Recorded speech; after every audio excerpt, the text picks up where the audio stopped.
Ready? Okay, it's, here comes Jeff. Get up here where we can see you, man. I said every time Bruce, he won't bite.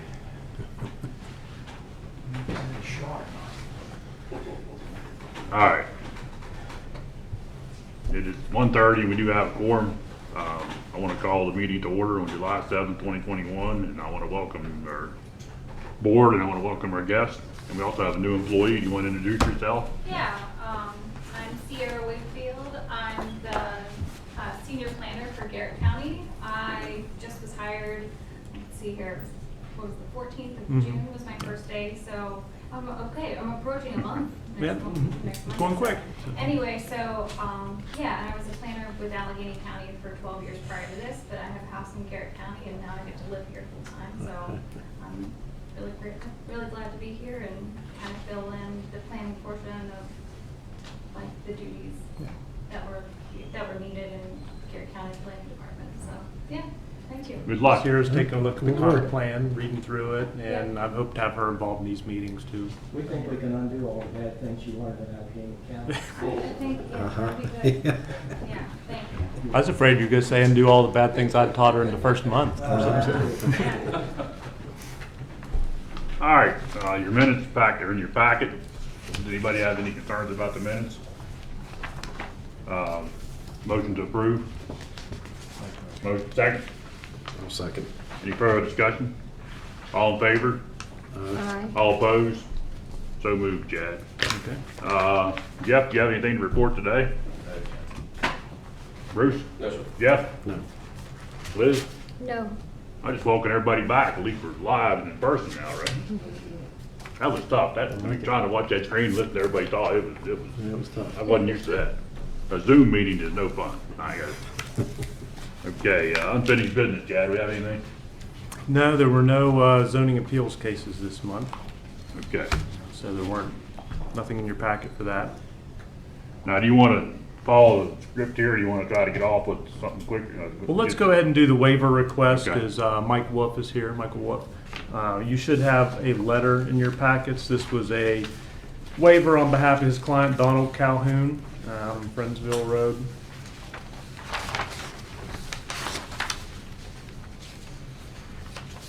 So they wanted to do this very small little strip, and this would have brought, the other parcel was already less than an acre, so we would have been making it more non-conforming. So he's asking for a waiver to be able to do that. So how big was the other parcel? It was only, It was 6/10 of an acre. It was under an acre. yeah, so it both was, under an acre. both are small. They're trying to get the driveway on the other Over the lot. property. So, and you contacted the health department. They were okay with it, so there were no issues with Yeah, septic or septic's anything about like that. it. Yeah, not an issue. That's Wild Wings, Dawn. Yes. Calhoun. Yeah, I've been they're there. off trap road. Yeah, trap room. I don't see any I problem. mean, you see any issues with this? No, my only concern was health department. If you get less than an acre, they sometimes have issues, but we checked with them. They were okay with it. So I think it just resolves this issue with the driveway. And they're already both non-conforming, so it's a very small amount that they're making a little more non-conforming. Anybody have any concern? Complaints? No. Yep, I move to allow the waiver for the lot line adjustment. Second. Any further discussion? All in favor? Aye. All opposed? So moved, Chad. Okay. Great. And everything else, you're welcome to stay. That's all right. Thank you, guys. Hey, we missed all the fun, all the excitement. Yeah. All right. So there should have been one more waiver request in your packets. This was just an email. This was a rather large parcel. You can kind of see I highlighted it there. It's off of Fire Tower Road. I told the gentleman about the meeting. He could attend, he did not. It's all woodland. He wants it to remain woodland, and he has somebody who wants to buy a lot. He would like to go down to 1 acre. It's in an area where it's a 3 acre minimum. I know we've talked about these situations a little bit with the septic bill. They are restricted to 7 new lots. So it doesn't really become a density issue allowing a smaller lot. It's just the size of this one. He would be able to go down to 1 acre. Of course, that would still be contingent on health department approval. Where's that 1 acre gonna be on here? Chad? It doesn't- This is all I got. So they, He just wants to do 1 acre in this I- lot somewhere. yeah, I think they have an idea, because there's a private road there, he said, that was used by several families. So he has an idea where it was, but before they went any farther and got any surveying done, I think they wanted to see if it was at least possible to go down to the 1 acre. Okay. Hey Chad, in the email, he says there will be no other lots sold here. Is that actually enforceable or anything, or is that just? No, not really. I mean, he would still, not according to the subdivision ordinance, he would still have his 6 other future lots according to the septic bill. Intent, but there's nothing binding about it. No, there wouldn't be. No.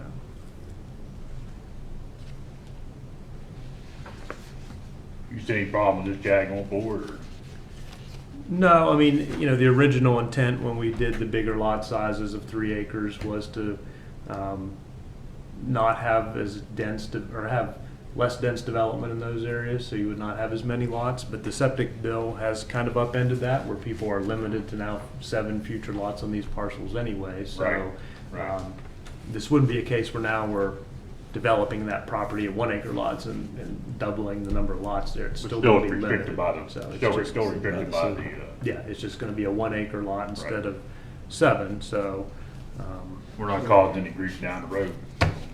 no, I don't believe so, not that I can see. It's just a matter of whether we think that's a valid public reason to do this, to preserve a little more of the Does it residual. set a precedent that we have to be concerned about, or is it? Well, when we went through the comp plan, this was one of the things we discussed. Does it really make sense to make people do a 3 acre minimum? Isn't it, it's somewhat, I think we all kind of had that agreement that it's somewhat counterproductive to make people do the big lots now, because they're limited to 7 anyway. If they want to go down to 1 acre lots, that actually preserves more of that residual land in open space or forest or farmland. So if the septic bill wasn't in place, I think it could be a little different, because then you would be having more lots there. But with it being in place, I don't. But the health department's gonna police a lot of this, even to 1 acre lots if it doesn't. permit, Yeah, definitely. It would still, this would just give them Right. permission to do a 1 That's what acre I lot. said, so us taking it down, I mean, there's other safeties in line to protect it. Yeah, they would still have to submit a minor subdivision plat. It would have to have an entrance permit, make sure there are no steep slopes, suitable house location, perk site, everything just like a normal subdivision. This would just say the minimum size is 1 acre instead of 3. Well, in the acrobat preservation, like I'm in, we can only do 1 acre. So how does that work? In that case, we would promote the Ask 1 for a acre. waiver. Yeah. Yeah, To we me, it's had kind one of the of same those. thing here. You're trying to minimize the impact, so I don't see a problem with it. Yeah, we did have one that was coming through with an ag lot, and they wanted to do a 1 acre lot, and clearly in the easement. That's all you're it allowed to said- do, Yeah. 2 1 acre. This one was a You can parent, go up to 2 with septic, if the septic. if health department says you have to. Yeah, there's that little. Yeah. but that's it. You can Yeah, go up that to two. one, I told them they could ask for a waiver, but it actually was a parent-to-child conveyance that can automatically go down to 1 acre. So in that situation, we would definitely support the 1 acre. Any other concerns? Motion? I move to approve the 1 acre lot. Second. Any further discussion? All in favor? All opposed? So moved, Chad. Okay. We gotta do a couple plats. Yeah. First one was WISP Highland Adventures. This is the part of the WISP PRD. These are the lots right below the ASCII up there with the whitewater pond. Back in February, preliminary approval was granted for these lots. So now they're just bringing another lot for final approval. This will be lot 6.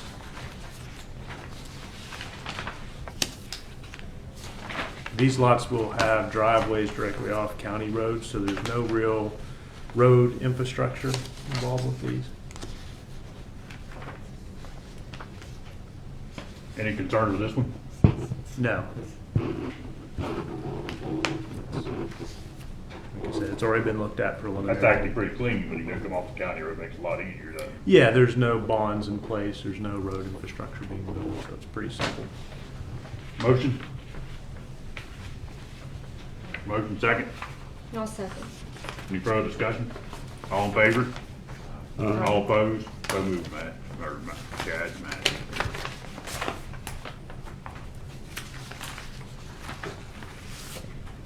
Okay, next one is Paradise Lakeview.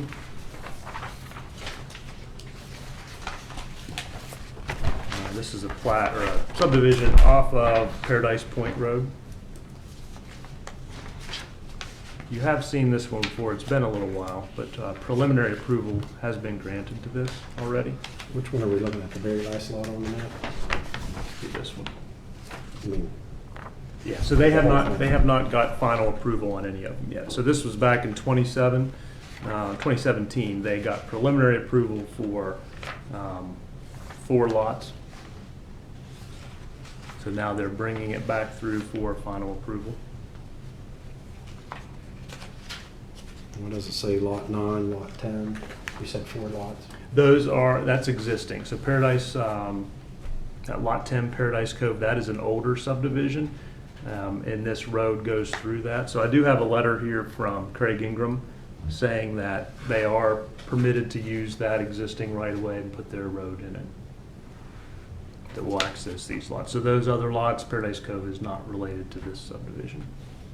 The road already meets the They told me it was in, so we will have to go. I think they still need to build a cul-de-sac there. So I will have to take a trip with the roads department and we will go out and verify that. So this would be contingent on a final inspection of the road to make sure. This one would have to be 12-foot wide and with a 25-foot radius cul-de-sac or a hammerhead. But from what the engineer told me, there was no road improvements required, that it was an existing 12-foot wide road. I'm only seeing 3 lots on that last thing. Yeah, it was 4 lots originally, Okay. and then they've revised it to be 3 now. Sorry. Okay, so it is 3 lots. Yeah, I was looking at that original preliminary. So they are basically asking to revise that preliminary plat down to 3, and then they'll submit the final showing all 3 of those. Okay. And that's based on the contingency of the inspection of the road. Yeah, we'll still look at that. So if we were to go out and find that it was only 10 feet wide or something and they needed to add gravel, we would hold the record plat until they either build that, put the gravel in, or they submit a bond if there are any improvements. So this will be contingent on that final inspection. And it's contingent on homeowners' documents. Those are being worked on. So this would be approval of the plat, and then I would hold the record plats till those. This is basically just a cleanup on something. Needs to finish up, right? Yeah, I think we'd be looking at the plat today, and then I would make sure those other items are submitted before. Any problem with this one? Motion? I'll move to approve the plat for the subdivision contingent on the road. I'll second. Any further discussion? All in favor? All opposed? So moved, Chad. Okay.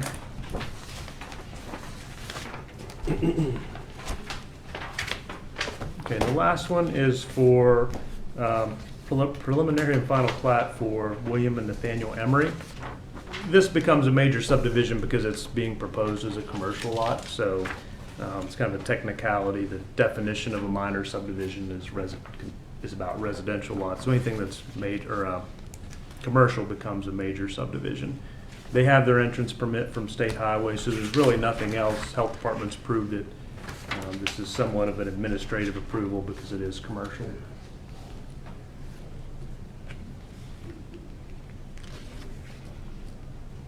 If anybody has any questions about this one? Pretty straightforward then. Yeah, if it were not a commercial lot, it would be one that we would just approve in the office since it's just one lot, but since it's commercial, it goes through the planning commission.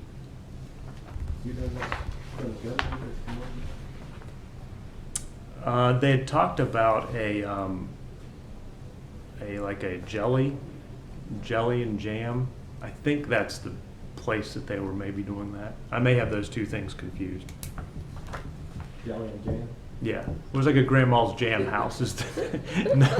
I don't know the difference between those either, but grandma's jam house is something that they have been talking about, and I think that might be the site for this.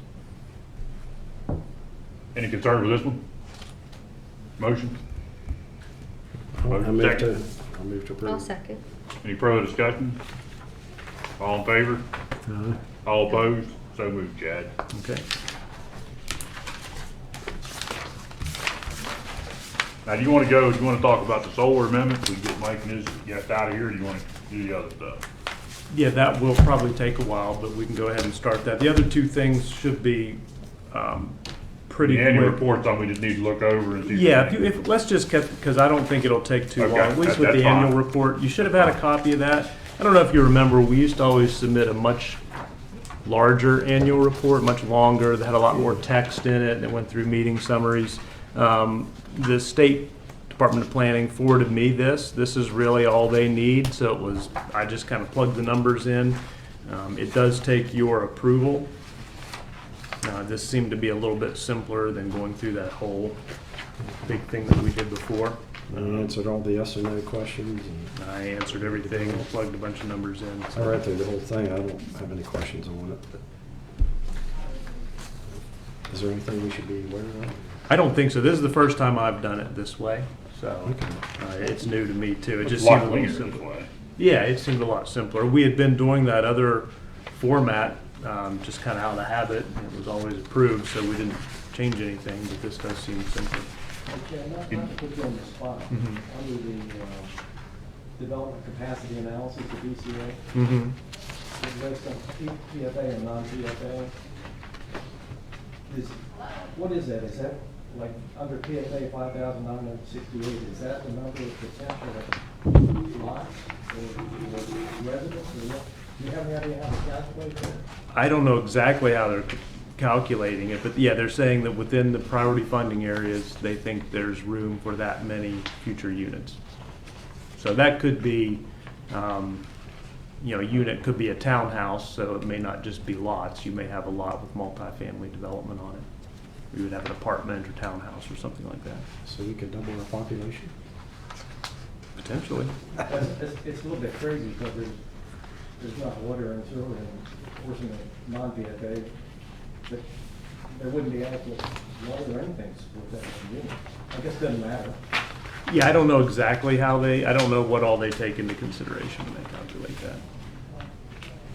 So that's a state calculate that. Yeah, that was something I found from state planning, Okay. that analysis. That was, the other things are things that I looked through our subdivision database, building permit database, and brought the other information in. You need approval on this? Yeah. Yeah. Anybody have any problems to report? I read through the thing. Motion? Okay with me. Second? I'll second. Any further discussion? All in favor?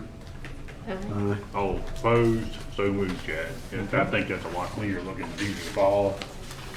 You Yeah. don't need bars. Okay, comp plan update. Yeah, I just wanted to open that up. I don't know if anybody has any comments for anything they've looked through.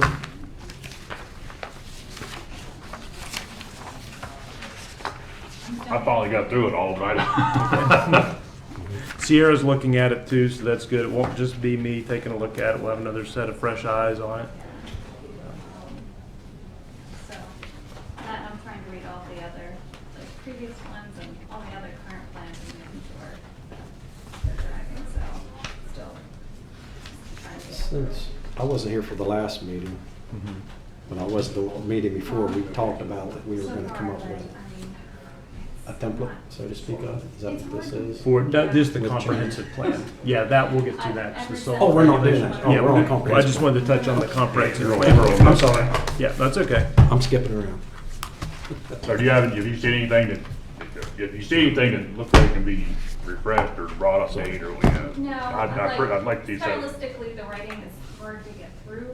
Oh. But, I don't know, maybe this is where, like, we do an update in 5 years versus, once I know what I want more, versus waiting the full, like, 10-year cycle, but let's just get something out there, is I think where we're at on this. Am I Right. wrong? Well, if we wait 2 more years, we'll have 5 years. That's what I mean, so, like, yeah, but, It's been well, going. the other thing is, like, Yeah. we'll probably have new census data soon, and, but also, like, how good would that be? So, maybe we'll do an update further, closer to now, but I think it'd be good to get something out. But, like I said, I'm still trying to slog through the text. It's, I always told people who want to take a good nap, read this because Trying to stay awake there, yeah. hard to do. I know, I shouldn't say that out loud, but it is hard to read, I don't care. Chad, you don't need to go anything else over this? Or- Well, When did we decide to do our public hearing? Did we decide that yet? we were looking at August. Now, I haven't put this on the website yet. I talked to, or put it out for public consumption yet. I talked to Chris Rogers from ACOM, and he said the planning commission should feel comfortable with this first. And then we can put it out. I'd like to review a little bit more, and Yeah. to set that off till September, October, if that's okay Well, with and you. Okay. MPD, they should If be you got a new set of sending eyes out- looking at it, you'll be able to. Yeah, so, Yeah, I think that would be good. yeah, MPD, they're sending their comments Mhm. and everything. I shared it with Dwayne Yoder, he had some comments about the Okay. housing section, so maybe we'll incorporate that in a final draft and release that to the public. Yeah, so, We have a lot of flexibility with time, right? yeah, we're not really up against anything. So I sent everything to state planning, I think around May 11th. So they have 60 days. I sent it to the other town jurisdictions. So they would have 2 months to make their comments. And then if everybody here, if we have all our comments wrapped up, then we can put something out for the Right. public. We were gonna have our public hearing or meeting the same day, right? Yes. Now what Chris from ACOM recommended is if we haven't had the document out to the public for a real long time, we may want to say, we'll have our public meeting and we're going to keep the record open for a month or so, just to see if anybody else wants to give the public a little time to comment on it. And then you could make have your final approval of it in a month or 2 months or something like that, and then forward it to the county commissioners for their approval. That, or you can put it online and have like a little, questionnaire with it and people can, send a response or something. Yeah, I think we have that on the website, or Debbie had that set up previously when different drafts were going out, and there was a place for public comment. So I definitely want to be able to share it, but I don't want to put something out, and then if somebody says, well, we really disagree with this chapter, then we have to change it or have different versions out there for the public. At this point, I'd rather have the one that everybody feels comfortable with, and then we put that out. Okay, moving on to the next item. Sounds good to me. All right, we have the discussion on the solar amendment discussion, right? Yes. Okay, we have a couple guests with us. Chad, you wanna? Yes, so we have, you should have had a letter from Turning Point Energy. It was from Francis Uhas, so this is Francis, and Mike Tumbarello from Turning Point, so they're here. And then just today, I also forwarded you a letter from another solar company. I was not familiar with them, but they forwarded some comments as well for your review. So part of this goes back to our discussion last month. And I gave everybody a red line copy of this. So this was the original draft that I prepared. And the red line things are what we talked about last time, so everybody can see the things that we talked about. The thing that was in Franny's letter and the other one deals specifically with the difference between the community arrays and the regular industrial arrays. So we brought that up last time, whether we should separate those two. So we more or less agreed, or you more or less agreed on this definition of solar energy generating systems for commercials. One of the questions I asked was, should that be different depending on whether it's a community system that are limited in size to 2 megawatts, those are the smaller systems. Should we separate that from the non-community arrays? So on Sand Flat Road that we had the zoning hearing, you have both of those happening at the same time. You have the smaller array, and then we had the larger one that the zoning board denied the special exception. So last month it was felt that we should just keep those all together. It would just be one definition. So I guess I'll kind of throw these out there now that you've had some input from the public. I don't know. Well, you bring up the Sand Flat Road. What Mhm. happens if you start out with one that's less than 2 megawatts, less than 20 acres, and then you add to it? Is that two small ones, or is that then become bigger than the? Well, I believe they're limited, so Francis may be able to speak to that a little bit more about what regulations they're under the community program. So under COMAR, thank you, Ted. So under COMAR, a community solar system is defined as 2 megawatts or less, and you cannot have more than one adjacent to another. So there can't be two, so you can have only up to two. So if it's less than 2 megawatts, they can build up to 2 megawatts on the same parcel. But you can't have more than one community solar project within a parcel. So if this is one parcel, this parcel won't be able to Yeah, have. you answered my community solar question. project. Yeah. What does it mean under glare, that you have in paren and red agreed? Does that mean that is definition was agreed to? Yeah, I think what I put, no solar energy system shall produce glare that would constitute a nuisance to occupants of neighboring parcels. I think we all agreed that that would be something we wanted to add. Well, I mean, what if I'm a neighbor, and in my opinion, it's a nuisance? I mean, how do you define, I mean, you see what I'm saying? I don't- Yeah, I agree. It's pretty open-ended, I mean. I think we have to define nuisance. That's How do my you point. define glare even? You know? I don't know how you define it, but that kind of leaves it subject to anybody's opinion, really. And, yeah, it's like time of day, time of year, that's like really kind of been on that, or then are the panels, do they change, or, you know? I didn't mean to jump in the middle of this, Mhm. you asked for comments, want to go, right? Yeah, definitely. The other one is, can I keep talking? Yeah, sure. Yes. Yeah, The other one is, one of these letters we got talks about what the 500-foot setback does. Mhm. That's pretty much, it's going to eliminate the potential for any of these, because in the analysis there, didn't they say you need 100 acres to get 20 acres? By the time you add the setback and all that, you can, 500 acres, that's almost 2 football fields. Mhm. Did we agree to that, or is that? You mean just 500 feet's 2 football fields? Huh? 500 feet, you said acres. Well, I meant You meant feet, right? 500 feet, Okay. I'm sorry, thank you. Yeah, I the slip thing. every once in a while, I'm getting old. I think what, we didn't necessarily vote on each specific each specific one.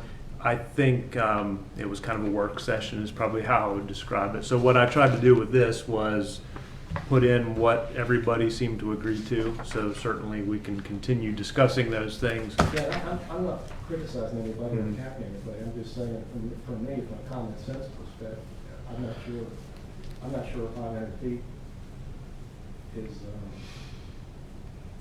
fair or reasonable, I don't know, I mean, I'll defer to anybody else. Well, if you defer back to me, I like the setbacks, but I do think we need to mention about what nuisance really means. Okay. So You is can have this one just guy, a- he could just complain it's nuisance, and So this is just a work in progress, we're not, Yeah, this is a pretty this is complex. just for discussion, No, Right, correct? just- purpose of- right. But isn't the purpose of our discussion to determine whether or Yes. not we're trying to refine, we're trying to get to where we settle on something? Yeah, exactly, and that's what I would hope. I mean, I'm trying to keep notes, and then once everybody kind of comes to an agreement that, yes, this is what we want, then I would put it in that format for adoption into the ordinance. But I think it's kind of a work in progress, so we can certainly keep discussing till we get something that everybody feels comfortable with. And if it gets to the point where one of these parts are contentious, we can vote on it. If we get to the point where some of you want something more stricter or more lenient, we could get to the point where we take a motion on that specific part. Well, I think 500 feet is burdensome. It's what? It is burdensome. I think it's too much. I mean, if you read further in this letter, they recommend 50 feet to 75 feet setback. So perhaps we would be in the middle somewhere at 200 feet. But 500 feet to me seems like it would be burdensome. Bruce? Well, a couple things. First, to the comment about the glare, I can tell you that in the application before the zoning board of appeals, their experts had no problem getting up and testifying and showing a report about that addressed glint and glare. And that's probably where this came from, because we've heard about that already. So whether, I don't know how you define nuisance or anything, but that is something that they're used to dealing with in this solar industry. As far as the setbacks, I think we, as a board, have to decide what our agenda is here. And there seemed to be an overall feel last couple meetings that, and I know some of y'all weren't here, that we don't necessarily believe that solar arrays are appropriate in the zoning district. So because of that, we came up with some burdensome things to try to keep that from happening. We were advised at one point by the county attorneys that if you don't think something is appropriate for the zoning district, that you're better to put restrictions on it than to just come out and say it's not allowed. That's why we came in here and said that they are allowed by special exception. So to give you an example, the wind turbines, the wind power, that was somehow that got in there as just being not allowed in the district. And the attorneys advised us that really is a hard position to defense, and that's why he thought we should take this approach to it. The 500 foot for scale, the 500 foot setback for fracking, which is, I think an argument can be made, is as relevant as the solar panels aren't mentioned in our zoning ordinance anywhere. So Chad in his office has the burdensome task of trying to fit it in somewhere, and they lumped it in with some power generating things that I think an argument could be made that it's almost as appropriate in like a fracking or a wind power column. And if you do that in our ordinance already, under fracking, it's 1,000 foot setback. Now the state came in and banned fracking altogether, so it's a moot point. But that's just to give you some frame of reference where we're coming from. If we as a board agree that we don't think solar arrays are appropriate for our zoning district, we need to write some policies to make it pretty burdensome. So it was intentional, the 500 feet, to make it Absolutely. burdensome. Absolutely. Yeah, and that's where I'm at. The lake is our golden goose. Correct. If you look at, you go over here and you start planning where all the income comes from. I hear people say, oh, we should drain the lake. Well, that's just idiotic. I mean, the amount of income that's generated from the lake and all around the lake, I don't care any aspect, and to put wind turbines and lock it up with solar energy arrays, I think that's why I'm for the 500 foot, and that was my understanding of what you said, because the same thing with the wind turbines. Attorney says, well, you just can't go and say specific industry and say you can't have that. So Well, it just seems to me like you're just saying that you don't want the business in the watershed, so you just made a decision already for the rest of the board without discussion. I mean, I wasn't at the last meeting, I'll be honest, but there are other parts of Garrett County besides Deep Creek Lake that, there are homeowners and owners of large tracts of land that should have consideration beyond Deep Creek Lake, in my opinion. And Well, they're this- not affected by this. This is They're- just for the they're Deep not Creek affected. watershed, so. This is But it just bothers me that you would intentionally make it burdensome, is my only comment, without looking into it further. well, the meeting before last, I missed the last meeting, but the meeting before last, that's what we discussed. At least I made that point, to make it burdensome. And that's where we're at. Now, we're gonna have a discussion back and forth, that's what we're doing here, but, Right. I don't know whether, you probably weren't on the board, I don't think, Liz, whenever we did the windmills are fracking, and we made a recommendation 2,000 foot above the high water mark. You couldn't do it, so that made it almost impossible to do any fracking inside the Deep Creek watershed. Well, it always did make it impossible. And I think this is when we divided this up, Chad, we started at, 1,000, and we went to 250, and we were trying to figure on where the biggest parcels of land were available. You can still do it, but you're gonna be inside a footprint that's, fairly small, and I forget what size, was it 100 acres, or just 500 was, you have to have a minimum of 100 acres to make 500 foot setback, I forget what I it was. think that's what this letter said. Right. And don't, you stop me, Chad, if I'm speaking out of line here, but this kind of is coming about, it's kind of a parallel track with this application we had on Sand Flat Road for this huge, I shouldn't say huge, but a large solar array. And we had, I think, Chad's office had, I think, unprecedented response, negative response from the community. So I mean, I don't know where the board, you know, where we get our opinion from, but I think part of this is from, you know, the outcry that we saw during that, and the Board of Zoning Appeals did turn that down. It has been appealed, so we'll have to see. But based largely on the testimony we received and the community support against it that we saw. Mike, you have any input? Yeah, if I may, kind of, as a consultant to someone in the industry and also as a citizen of Garrett County, I'm just curious why you would not want, I can understand fracking in the watershed, certainly, not to go there, okay?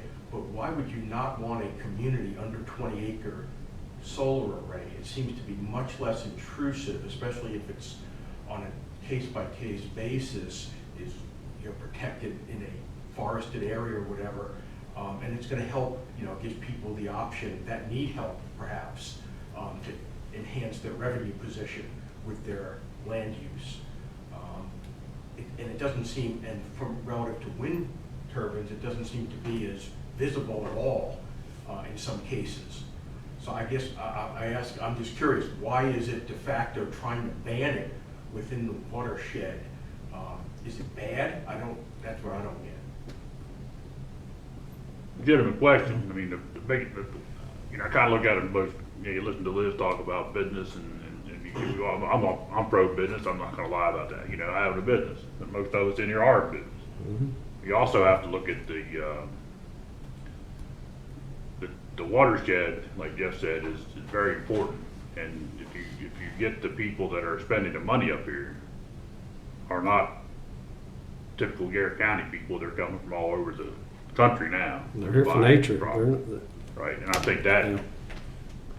they don't really have in a sense, they don't have a say in our education system. They don't have a vote. So what they do is they come up here and they want this pristine area to be maintained. So the way they can achieve that is to come in and say, we don't want this. You know, the people that own that property, the ones that are, around that property, the ones that are gonna be complaining. So you try to have a little bit of a voice for them, as well as the local people that have voiced concern. And I think I've been here long enough to go through the windmills, and now the fracking, and now you have solar. And I think when you look at the one on 42, I remember growing up in that farm, you know, corn growing there and everything else. The point is that it takes such a massive footprint to achieve what you're trying to accomplish. And I think that is intimidating to the people in the watershed, because that's your footprint to obtain what you're trying to obtain in way of voltage or, you know, generation. And I think that is very, very intimidating. To answer your question honestly, like I said, when you sit here, you look back and you say, we have people that are landowners, we have people that are lakefront owners, you know, on this board. And so you're putting yourself in a situation where, you know, how do you, for lack of a better term, how do you adjust to not being a negative process? I think there's a difference between, I don't think you're going to see anybody putting a solar farm in on a lakefront or lakeview lot where all the interest is. You know, there are, if I'm not mistaken, there are farms within the watershed. Yes. And so there's potential to put some of these in some places where it has nothing to do with the lake or the people that live around the lake. You know, I think Liz is right. If our intent, you know, the majority of us on the commission feel that we don't want them, then this is the right way to go about it. If you say, you know, if you say it's got to have a 500-foot setback, and you've got to have 25-foot of 10-foot high trees, well, you've essentially eliminated the potential for that to happen anywhere in the watershed, not just Lakeview, Lakefront, anywhere in the watershed. If that's what we want, okay. The other thing that I hear from people as a commissioner is, so, and I understand, you know, I've heard the thing about draining the lake, and You know, a lot of us have worked hard to kind of help people understand and appreciate the value of So do I. the lake. You know, about 64% of the real estate taxes come from there. There's a lot of jobs, and now with all the growth and development, and, you know, it's good. But,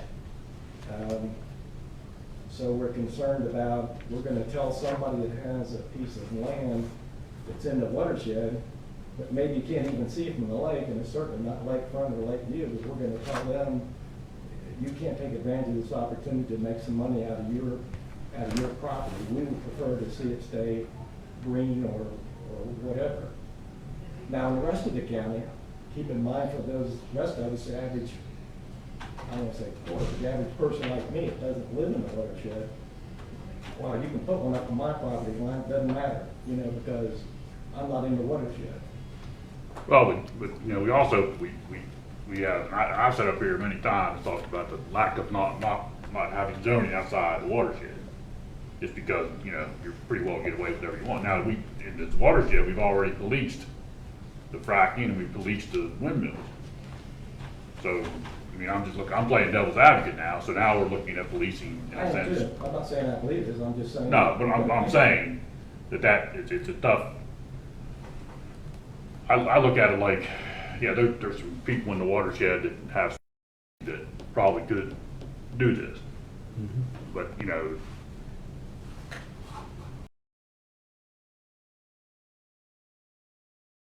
a lot of those properties are still, for the lack of a better term, are still agricultural, I guess.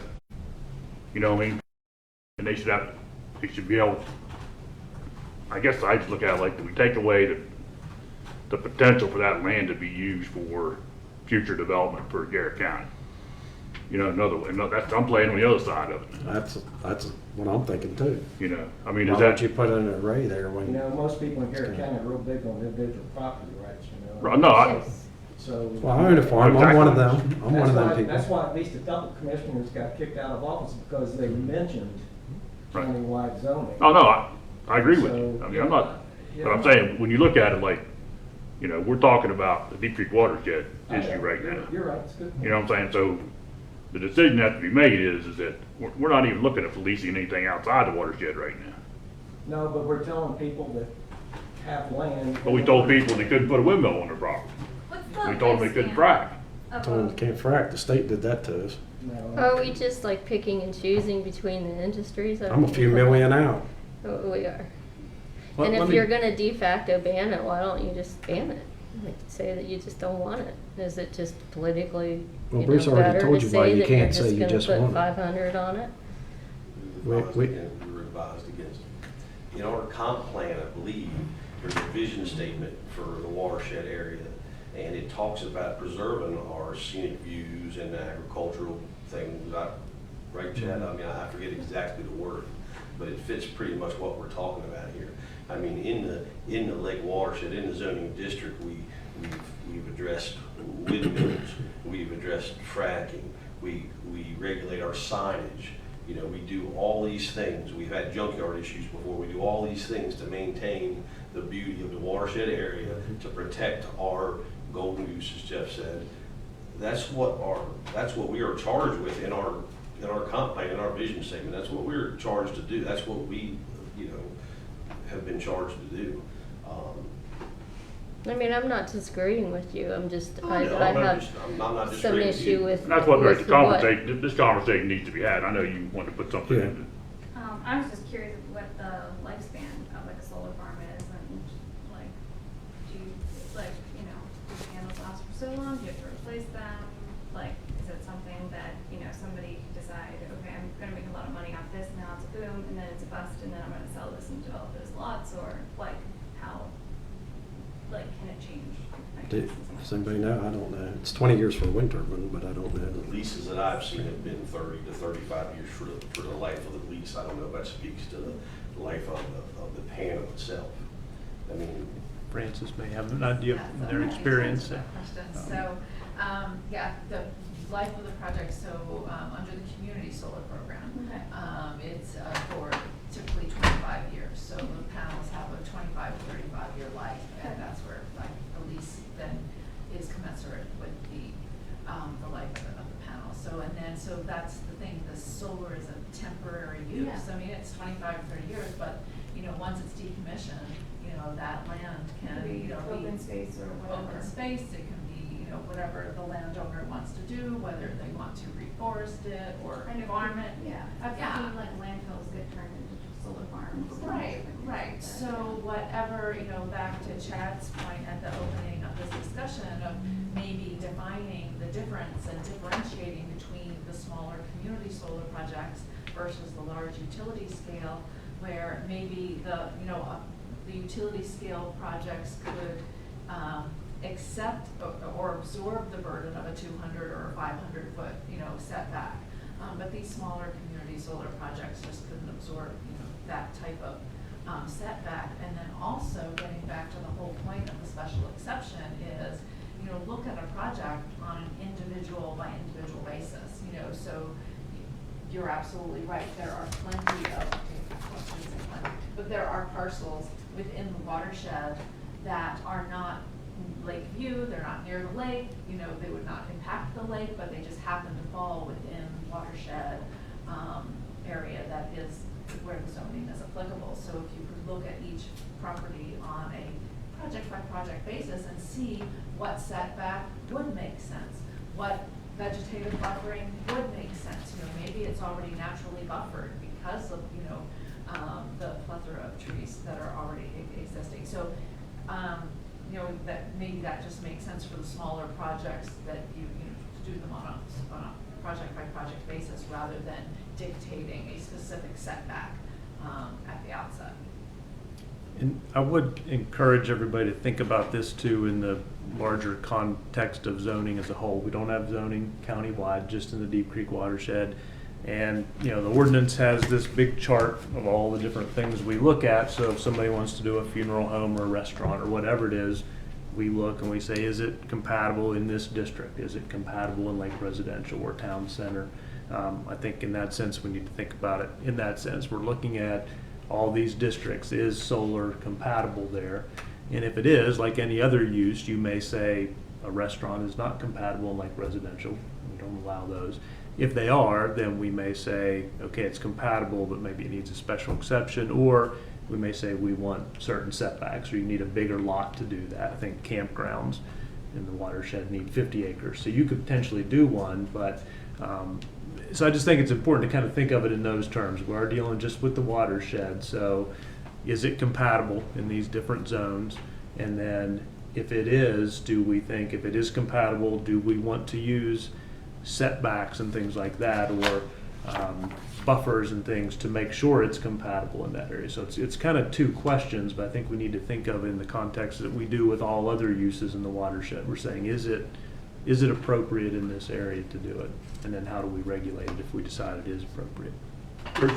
One point of clarification from the Zoning Board of Appeals view is we have been instructed by council that something that is listed as a special exception is assumed permitted unless you can provide reasonable proof that it's worse there than anywhere else in the district. That's from case law, Pritz versus Schultz, I believe, and maybe some other ones. So you really handcuff us. We can't look at them in a case-by-case basis when they're listed as a special exception, because as a rule, they're allowed, they're considered accepted. So if to give the Zoning Board of Appeals a chance, we have to impose some of these. You gotta put criteria on paper, right? If not, if you just leave it as a special exception, it's like the TVRUs. We really have to approve them. There's really, it called special exception. We jump through the hoops, but there's really nothing we can do according to our attorneys and what they've told us. Yeah, just to back up for some that weren't here, and Bruce mentioned this, currently in the ordinance, it just says electric power generating plants or substation yards or areas for transforming or switching electricity. Very broad, and it's a special exception. And that's where the board is somewhat left out in the code a bit, where they don't have a lot of guidance to go through. So what we want to do is provide them guidance. Now, the special exception hearing Certainly, some jurisdictions call them conditional hearings. If we decide that this is special exception, the board could still say, well, we want a bigger buffer this time because it may be visible or something like that. But we want to give them good guidelines. We don't want to let it all in the Board of Appeals' hands because that makes it very tough for them. I think Bruce has made some excellent points there on a number of different issues, but I guess the question for me comes down to, and I may abstain from voting because it may come to us later on, but the question for me is, back to what Liz said, is do we... Let me ask you a question, Chad. If Do we effectively want to... Yeah, right. Do we effectively want to ban any solar farms in the Deep Creek watershed, or do we want to maybe take a more reasonable approach? And I think this would help Bruce and if we said, maybe we said 250-foot setback instead of 500 feet. Something... Well, my question was gonna be, if we put the and Liz, maybe you can help answer, if we put the 500-foot setback in there, and it goes to a special exception hearing, can that be adjusted? Well, not if we've said it's 500 feet. No, Not now. That would be a variance. They would have to That'd be a request a okay, variance. I just want to clarify that. That's a variance versus a special The exception. variance deals with things like setbacks. The special exception is dealing with the use itself. I mean, for me, I guess my comment on it is that from my perspective, I need to do more research on, you know, the whole solar fields and in the watershed. I mean, I do have a big issue with, there are some farms in the watershed that you cannot see from Deep Creek Lake that have no impact on the lake itself. I don't find it to be fair to those landowners. I feel like it would impact their use. Now, I work in the real estate industry. I'm not gonna, you know, act that I don't. And I'm not coming from a position that I'm saying that we don't make money from the lake, because we do. But we also have other considerations besides Deep Creek Lake, and I would like to look into it further before I'm ready to say there should be a blanket 500 feet, because to me that's just a de facto ban. You're just playing on words. Jim? Well, I don't think we can get to where we want to be or finalize this or come up with a document or a policy without this discussion. I mean, it's a healthy discussion. There are issues we need to talk about. Mm-hmm.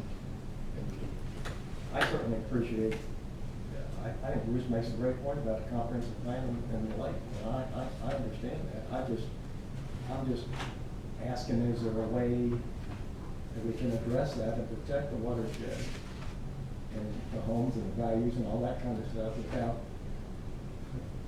I don't want to say, it's probably a better word than destroying, but somebody has a piece of property in the watershed that has basically nothing to do with the lake in terms of view or anything like that. Maybe That's so difficult to do, because then you're picking and choosing, and I know. you know. And Liz has a great point. Right, I and agree. that's a problem we've had in the past, is, you know, we take, if you, just because Liz has a piece of property, you know, we gotta look at it objectively. I mean, it's gotta be either one brush or no brush, because, you know, it's one of those things where, that's what, you know, you got your special exceptions and your variances and stuff that you gotta take care of.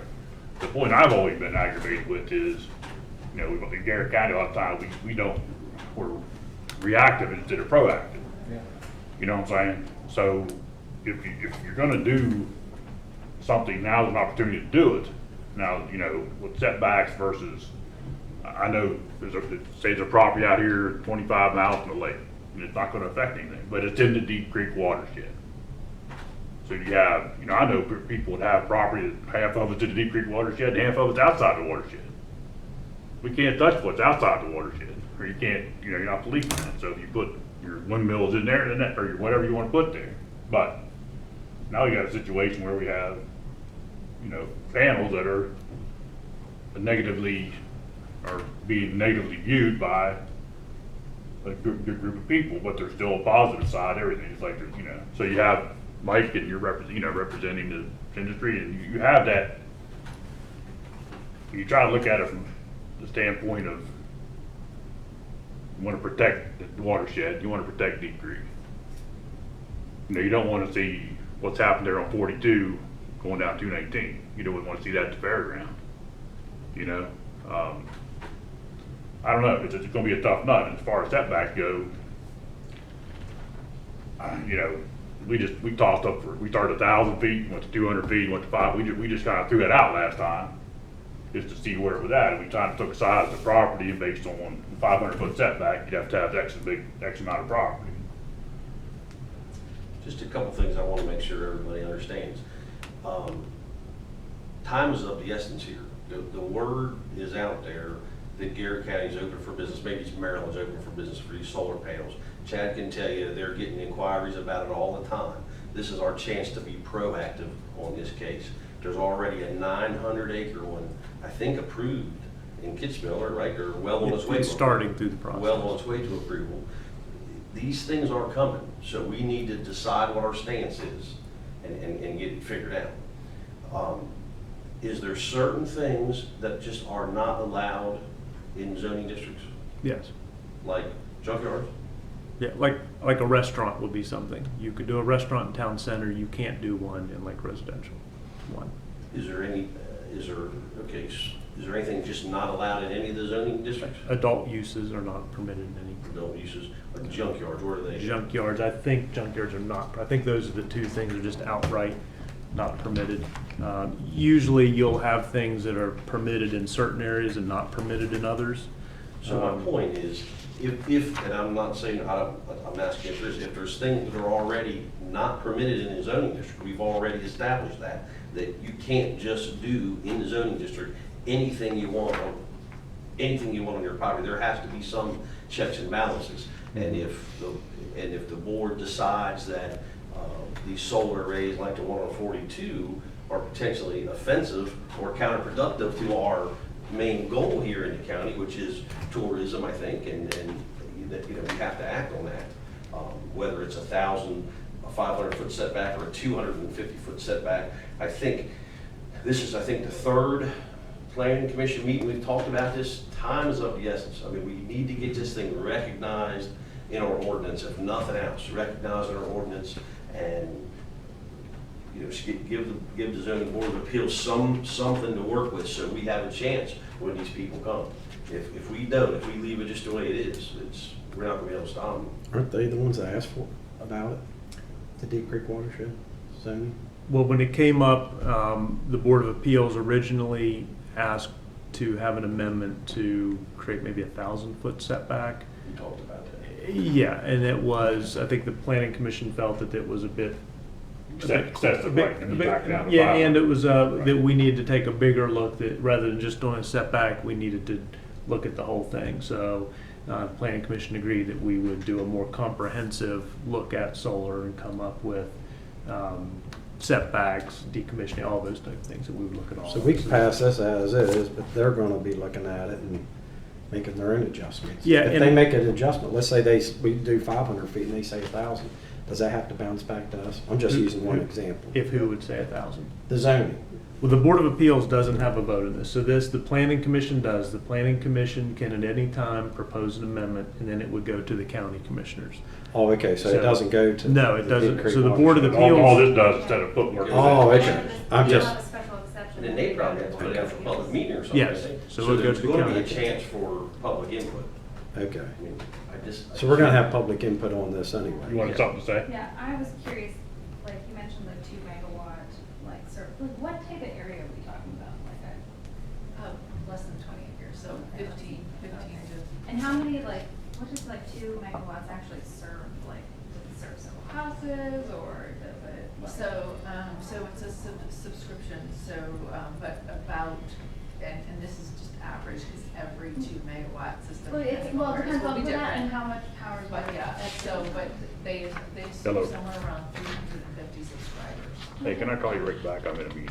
Okay. And so. You hear anything on that? They're residents, of Garrett County, so Okay. they benefit directly rather than getting utility scale, Okay. where typically that energy is. Okay, Yeah. okay. I wasn't Okay. sure though. Thank you. I'm sure everybody has to give it that way, but just wanted to In answer to Bruce's question too, there are several manufacturing uses. They're just not permitted at all in the watershed, and some other secondary manufacturing. So there are a few other things that are just outright not permitted in any of the districts. And just to clarify again, for some of the people that weren't here, this was my attempt to give us a framework of discussion. So this was my best attempt, looking at a bunch of other ordinances, to get something in writing that then hopefully would guide our discussion too, so. Well, I mean, I hope I didn't come across as being difficult about it, and I'm certainly not saying anything about your draftsmanship or anything like that. I just, for myself personally, there's more work that I need to do before I'm willing to say what that should be, what that setback should look like. That's just my opinion on it. I'm glad we're having this discussion because I think it's necessary, especially if at some point you're going to have a public hearing on it. Jim, I guess my question is, we're lucky we have a representative from the Commissioners Board, and we have a representative from the Board of Appeal, plus our board here. That makes it nice to have. What do we need? I hear you talking about, did the Commissioners want to see something come down on this, like with some kind of regulation, or they just want to, would they? Well, I think what's driving the timing of it is what Bruce mentioned is, I think it's too late to be proactive. I think we're being reactive again already. But we have the opportunity to do something here, and so, you know, maybe the things that I'm not necessarily saying maybe the points that I tried to make for the purpose of discussion, maybe they won't come up in the public hearing process. Maybe they won't. I mean, you could vote to adopt this and send it to the commissioners, and we could have a public meeting, and it can be changed. It can be changed as a result of input from the public meeting. But at least we'd be. I mean, are you comfortable with Yeah. it? I mean, as a board, I'm sitting here right now, and Because if I'm a farmer on the outside and I hear about I'm just this. one person on this. No, but I want everybody's opinion to be known. I want everybody to have an input on it. You know, Jeff, I know you have anything that concerns, I mean, you know what, you've been in the water, you know what it's like to deal with these regulations and everything else. I mean, it's all part of, the views, anything that's bothering everybody, right? It's not really, there happens to be solar panels over the hill from my house. It's just being able to see. Is that what everybody's really concerned about?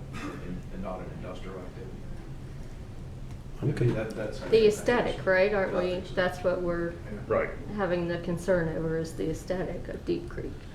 I mean, let's face it, there's people with big money on the lake. I got a $2 million house on the lake, and I'm going down through the bay. I don't want to see, well, the whole hillside's got solar panels, or it's a mess. There's a reason we have ordinances to maintain the beautification of this lake. You said 64% of the real estate taxes come from there. You're not even talking about all the ancillary businesses that come from that lake. Without that lake, But you're not we're gonna back to have West. just people like putting up all these solar panels, like, down 1,000 acres deciding, well, I got a $3 million house, I'm putting a bunch of solar panels on my front lawn. Like, we're No. not talking about that. But that's why we have the restrictions, 500 Or feet. can we guarantee that? Nothing to stop on it. Yeah. But why would they do that? I mean, I'm asking, can you guarantee that, I mean, I'm just throwing that out there. But I mean, There's the one that was before, and I'm not arguing, I'm just trying to. I'm not answer the arguing question. with you either. I mean, the one that came before the zoning board of appeals was, what, 50 acres?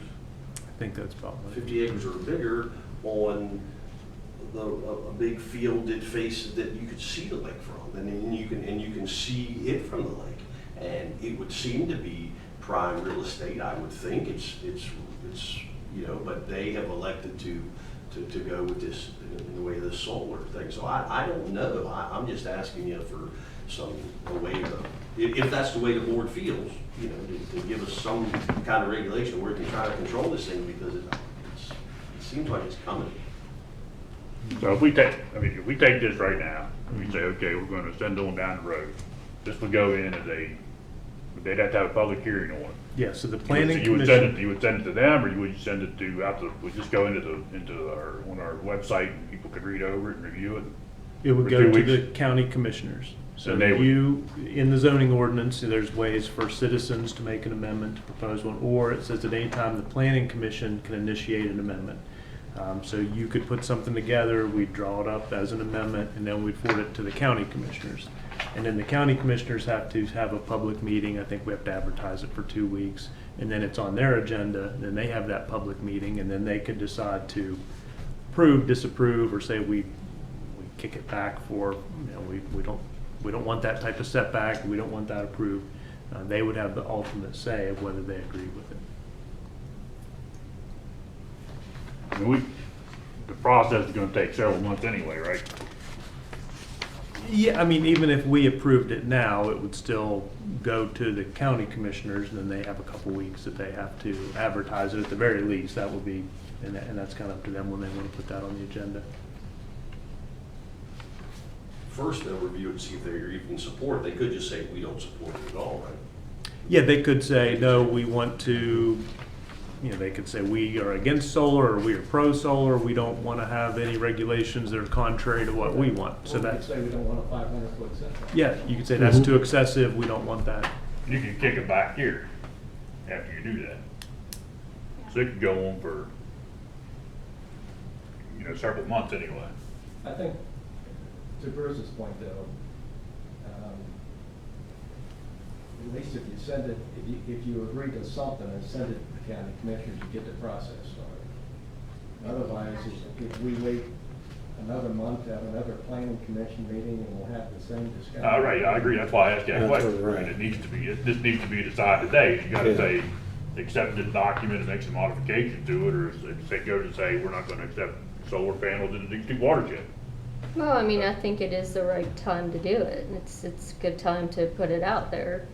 And, as I said, I'm not in disagreement with anything about the aesthetic or anything like that.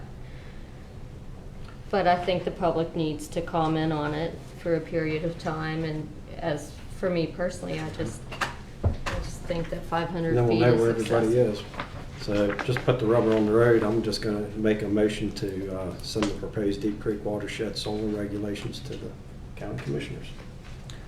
Well, we didn't make it all the way through the accessory part. Well, Sorry. Unless you wanna go through. So. Let's go through the rest of it, but that'll okay. be my motion when we're all done.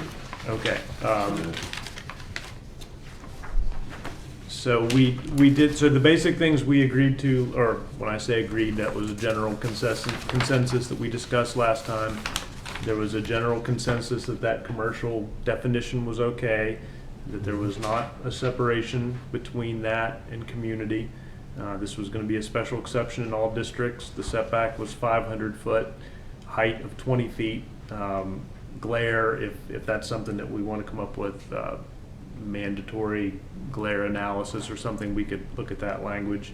And then the screening was evergreen planting, no less than 25 feet in width, 10 foot in height. I think the 10 foot had some questions later on. And then the decommissioning was agreed to. There was some salvage clauses in there that people recommended be removed. So that was kind of what we went through for commercial as a primary use. So this is going to be somebody putting in a field.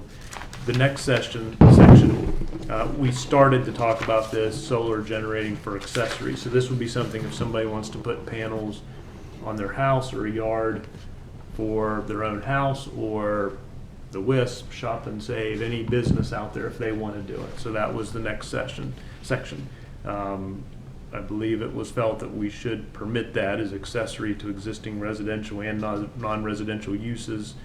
And then we kind of got bogged down. It was getting pretty late in the day, so we didn't go too much farther.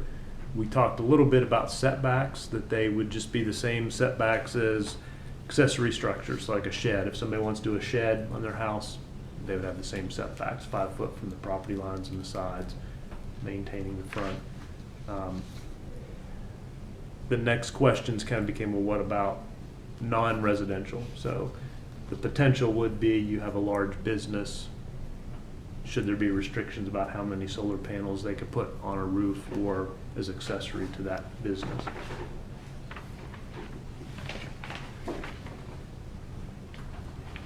You're talking about percentage of total. So a lot of those commercial properties don't sit on very much property, right? Very much land. No. So I use the example of the WISP or something. If they decided we really want to put a bunch of solar here to help, is there any limit to that? those are the types of questions when you think of, or on the roofs, you know, is that something that people are concerned about? When it's just accessory, you know, there's existing use there. They want to start putting panels on that property to help with their energy needs. That's one of the things too, that if, let's say, use a good example with the West, let's say they decide to put solar panels to generate power for the lifts and all that other stuff. If we don't do something to, what's to say, I mean, we gotta put something there so you can't, I mean, that's a lot of acreage there, right? Yeah, and that's the question, is that a problem? If it is, Yeah. people think we want to If maybe you look say at the there movie should be a theater, limit. Airhead, some of that stuff, there's not as much acreage there. So how do you be fair, and it's gonna take as much, if not more power to run Airhead and, you know, as it does the West. So how do you come up with a percentage, you know? Plus you have to do all the parking rules and everything else with that. Do we, I mean, I don't know if that's a, you know, good formula to try to come up with, how you for non-residential use, do we need to allow more ground mount solar collection? Could we say? Just the roof, that's what I was just the thinking. Roof mounted with screening, you know, to me, they could put it every. That's what I mean, right. Every inch of the roof, and they put a Right. parapet up, and you never see them anywhere. right. You know, we've accomplished what we want. But we don't have to do anything on the acreage then. Mhm. It'd be square footage on I don't know if that's, if we the, can. square footage of the building, right, right. Just limit to solar panels on the roof. Yeah, I'm fine with that. Yeah, I like that idea. it's only non-residential. Residential, Yeah. we've set up to 120 square feet. That just came from There's certain, depending on your lakefront lot, there's certain types of sheds that you You're only allowed- yeah, 120. So that, I just threw that out Yeah. there. I mean, you could also say for non-residential, you get 240 square foot Mhm. of detached. So if somebody wanted to do a small, Yeah, I don't know. Thing what is the ex- size I don't know residence, you know. But again, that is something that could be, a variance could be applied to. Yeah. I think, again, the main thing is we get something in there, some kind of benchmark, I think. you may want to allow for, you know, if a building wants to do a little panel next to it for non-residential, again, you may want to say 240 or something like that. That's up to the board or the commission. Yeah, 'cause that's kind of hard to be fair with percentage of property size, because Yeah, those are things I threw out. That was something Yeah. I saw in some ordinances and just kind of that threw out. probably just ought to go away, right? Yeah, you could say, no, we don't want to do that. We just want to make it. You agree, Liz? I don't know, I keep thinking about HOAs too. I mean, a lot of the watershed is controlled by HOAs, so you're not gonna have them there anyways. I just really think that you're impacting the farms that, you know, can't be seen from the watershed.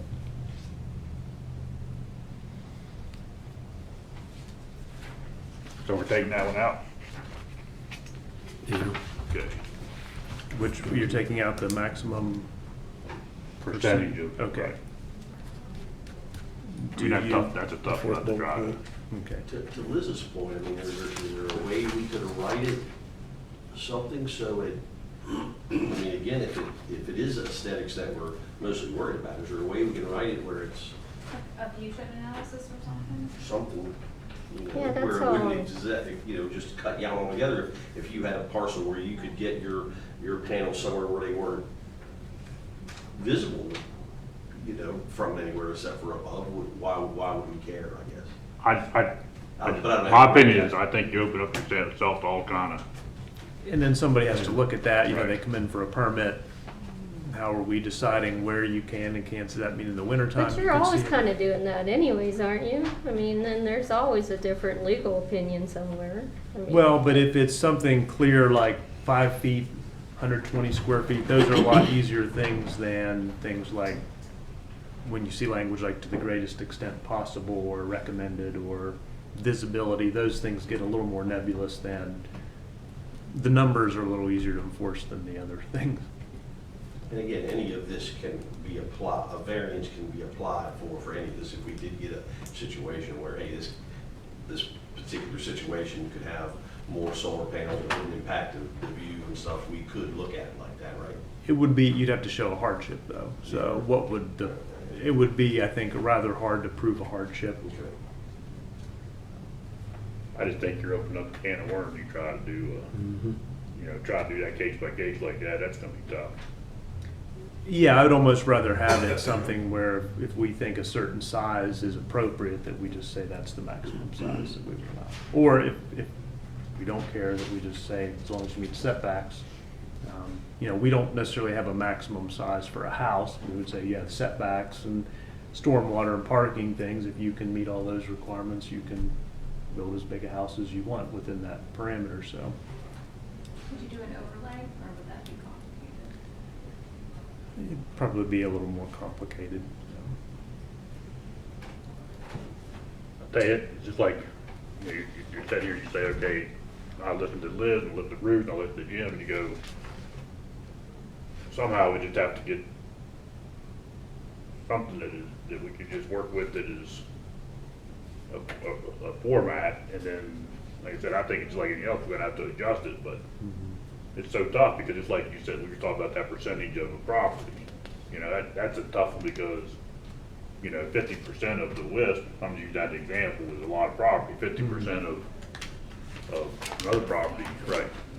And I think Almost nothing. that's the kind of stuff we just have to look at, and hopefully the commissioner review it, we get some input from the public, people like Mike, and, things like that, we can come up with an idea that works,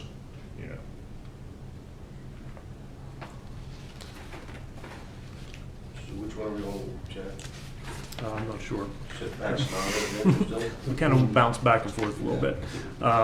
We scratched out the fourth bullet point. Okay, yeah, we're gonna do that. I guess we kind of come back to, we want to have a maximum size of ground mount panels for residential or non-residential. I mean, is there a size that works, Mike, that for residential property, is there a given, is it based on the size of the house, is it based on Don't really know the residential side, more community focused okay, at this point. all right, I just An asked. I will add, somebody mentioned HOAs. I sit on an HOA from where I live, like community, and they're now just saying, hey, we need to deal with this solar, meaning personal solar. What are we gonna do? Because it's here, probably not proactive, as you said. So from a personal residential side, either people are thinking of it, want to do it, and some think it's hideous, and some HOAs aren't there yet. Let's leave it at 120 square foot for now. Okay, for residential, anything for,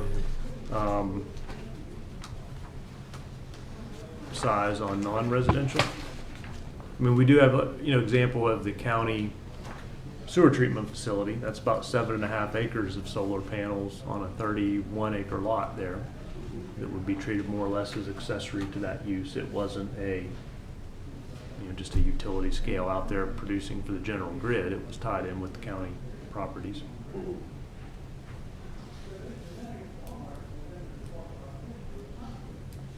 So that's close to 20% of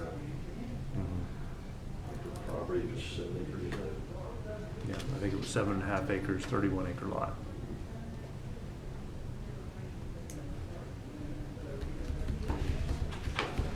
Are we doing away with ground mounted solar on non-residential lots, period? Well, that's the question. Tony and I were saying, scratch out the fourth bullet point.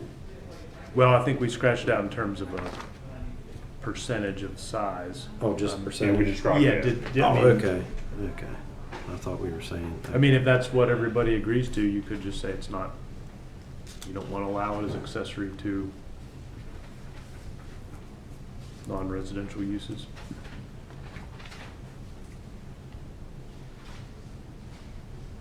I mean, I wouldn't even be dead setting it, scratching out ground mounted, but that's just my opinion. That's where I was, but That's What do you think when that lives? I mean, the ground mounted, to me, is gonna be the issue, it's gonna be contentious all the time, because people are gonna say, it's like signs, once you start messing with signs, you gotta, I think I would just strike that whole sentence. So accessory ground mounted is not Yeah. permitted as accessory to. Because most of them, like like Bruce saying, if we're gonna put them at the WIP, they're gonna put them up on the hotel, they're gonna put them on the, up high, you know, I mean, Okay. snow makers or whatever. So then we don't need to worry about a setback for non-residential ground mount, we're gonna say it's not permitted. And we do 120 square foot maximum for residential, is that, I read someplace for that. Bruce already said, yeah. Okay. I would agree with that, I believe. height, I just put 10-foot total height of ground mounted. So for the residential, for that, does 10-foot sound reasonable? This would be one that's attached to the ground. That's what we thought, based on some of the things we saw from that other submittal, right? I think that's where we came up with that. Okay. So then roof mounted, I think I put in there, I saw this, thou shall not project vertically above the peak of the slope roof which is attached. We may want to say 2 foot above the, I mean, I don't know if it's got a framework or something there.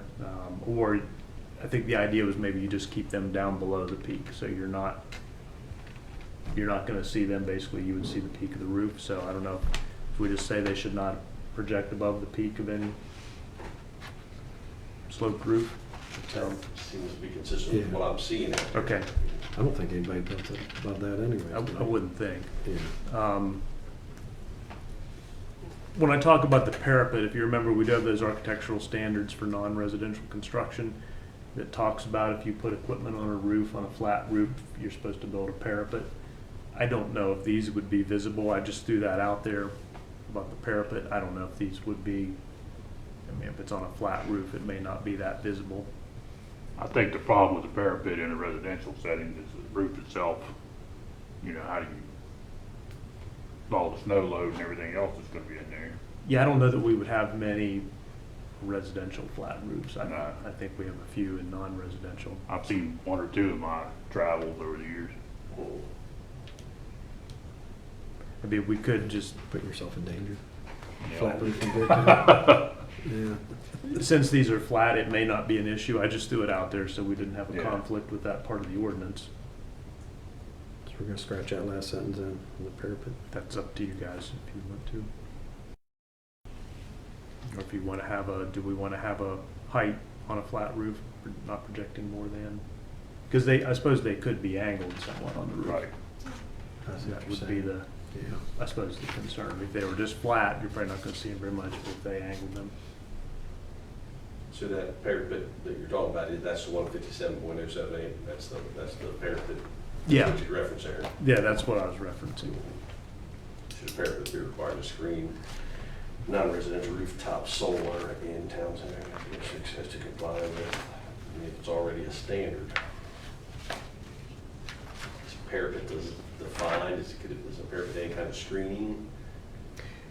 What it says under roof types, so these are the architectural standards for non-residential development in town center, town residential, and general commercial.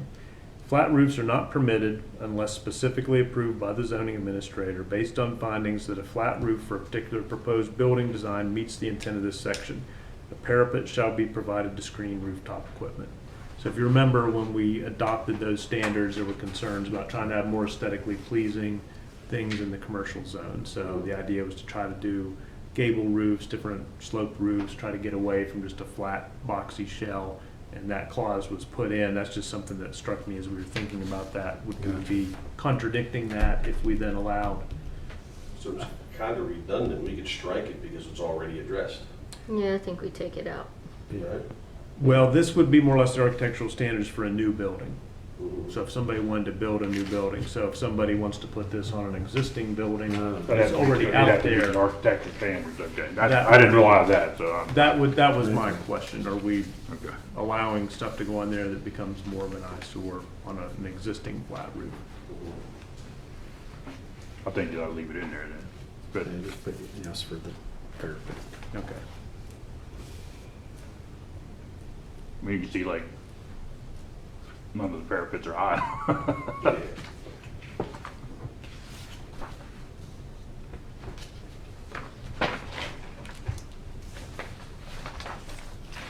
So any other questions about the accessory?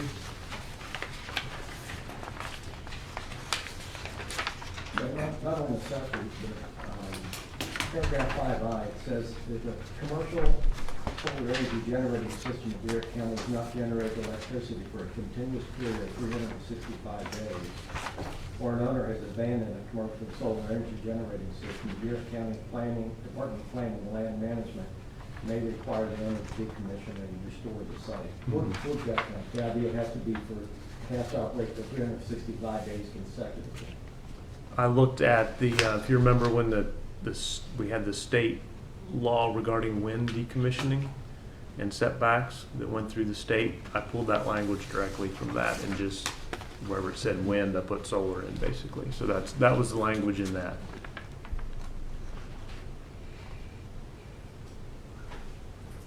Are you concerned that the sun might not shine for 365 days one year? No, I would think that would discourage somebody from making an investment if the department has the authority. If they miss one day for some unknown reason, equipment failure or some kind of. Well, continuous period. I think what it's saying is if it's been Well, it's not consecutively then? No, it says continuous. continuous period. It wouldn't be missing one day, it would be if they were off for 365 days, then it would kick in. That's the way I would interpret that. That means basically if Okay. it's been out of commission for a year, basically it's been abandoned, it's not functioning for that time. Okay. Nice meeting you, Sue.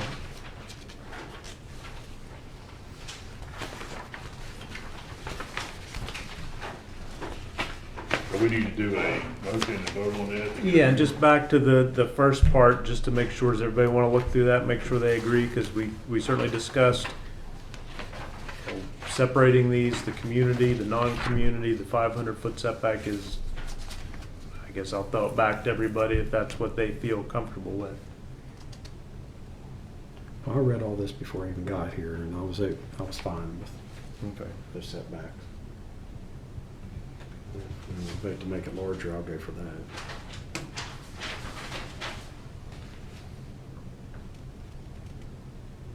I mean, everything here is just a starting point, so once we, One place Well- we address height is 10 feet, and here we address it as 20 feet. Is that something different? The total height of commercial was going to be 20 feet, and for accessory it was 10. Not commercial, okay, I'm sorry. So I suppose if there's any disagreement amongst the commission, we could go through those individually, or somebody could make a motion to do it as it is. I'll let that up to all of you. I'm gonna make a motion when everybody's done talking. So motion to accept it the way it is. I'm gonna make a motion to send the proposal as it is to the county commissioners. Got a motion? I need a second. I'll second. Any further discussion? I just disagree on the 500-foot setback, but I think it's a good time to send it for public comment. I'd be interested to see what people have to say. If there's somebody actually interested in doing that. We'll start the process, and let everybody have I think input we into should it. start the right? process, but I don't agree with the setback. Absolutely. So noted. Okay. Any further discussion? Jim? I'm going to abstain from the voting because it's going to come to us. You're gonna get it anyways. All in favor? All right. All opposed? So moved. The only thing that screwed up on the minutes is the next meeting is not June 2nd. Okay. Folks, thank you. The process, everything else is, I gotta sign the papers yet, right? And that's it. I think that's it. Just have subdivisions. Thank you, Mike. Thank you very Thank you. much. Thanks I for- appreciate the Thank you. input. Like I said, just now start the process and we'll see where it takes us. Appreciate it.